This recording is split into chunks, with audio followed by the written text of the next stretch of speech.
पहले तो निर्वाचित विधायकों के साथ जो बैठकें हुई, उस बैठक में सब लोगों ने तेजस्वी यादव जी को राष्ट्रीय जनता दल विधायक दल का नेता चुन लिया। समीक्षा बैठक में स्पष्ट तौर पर राष्ट्रीय अध्यक्ष जी ने, पूर्व मुख्यमंत्री श्रीमती राबड़ी देवी जी ने, वरिष्ठ नेताओं ने, जगदानंद सिंह जी ने, उदयन नारायण चौधरी जी ने, सब लोगों ने अपनी बातें रखी। जो ये जनादेश है उस पर भी राय लोगों ने प्रकट की। चूंकि धरातल पर जो हालात था, उन हालातों से हर कोई बिहार का आदमी अवगत था कि सत्ता प्रतिष्ठान के खिलाफ एक आक्रोश है। बावत भी जनादेश जिस रूप में आया, इसे न बिहार की आवाम हजम कर रही है, न नेता हजम कर रहे हैं, कोई नहीं हजम कर रहा है। लेकिन नेता प्रतिपक्ष तेजस्वी जी ने जो बातें स्पष्ट तौर पर कही, उसके बाद सब उन्होंने कहा कि भाई लोकतांत्रिक प्रक्रिया के तहत और किन्हीं लोगों को अगर आप चुनना चाहते हैं तो आप स्वतंत्र हैं। लेकिन सब एक सुर में, और यह भी कहा कि पार्टी के कार्यकर्ताओं से, पार्टी के नेताओं से सब मिलकर करके पार्टी चलती है। किसी प्रकार का पार्टी परिवार सब है, लेकिन कोई अलग से डिफाइंड परिवार पार्टी के लिए नहीं है। कोई भी ऐसी हस्तक्षेप कोई नहीं कर सकता है।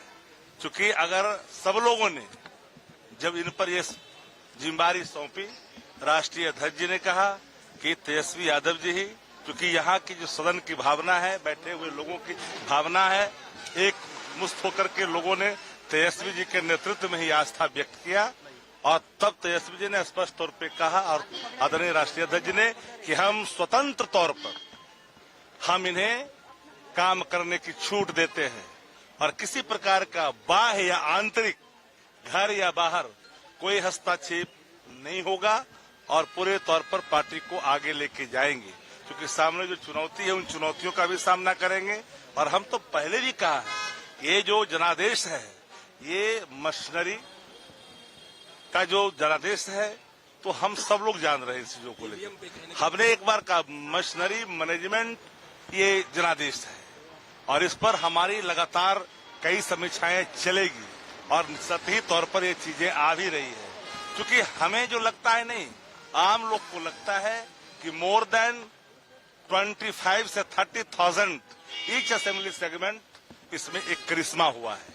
और इस करिश्मे को जो पार किया है, वो लोग कोई जीत के आए हैं जिसकी संख्या कम है।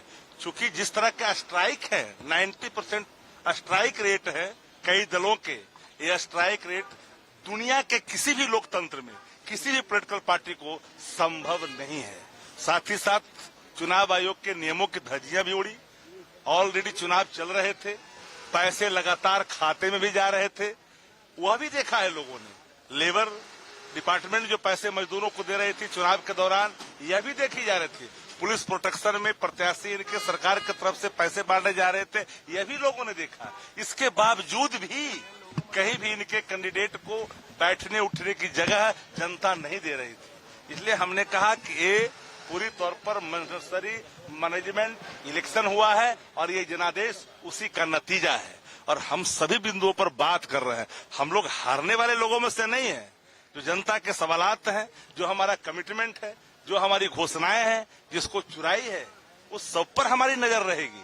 क्योंकि जो वादे हैं, उन वादों को अनुपालन करेंगे। सरकार बनाने लोग जा रहे हैं, हमारी बात है कि और सरकार बनाएं और जन भावनाओं पर आप बिल्कुल तौर पर आप खरा उतरें। लेकिन राष्ट्रीय Janata Dal booth level, panchayat level पर अब अपना काम करने के लिए आगे बढ़ेगी। इसलिए नेता प्रतिपक्ष आदरणीय तेजस्वी जी ने, जो उनकी भावना थी कि आप चाहें तो किसी को भी आप नेता चुन सकते हैं, लेकिन किसी ने लाख कहने के बावजूद भी कोई तैयार नहीं हुए। आखिरकार सभी लोगों की राय से उनको इस जिम्मेदारी लेनी पड़ी और जिम्मेदारी उनको लेनी पड़ी और वो नेता चुने गए राष्ट्रीय जनता दल के विधायक दल के।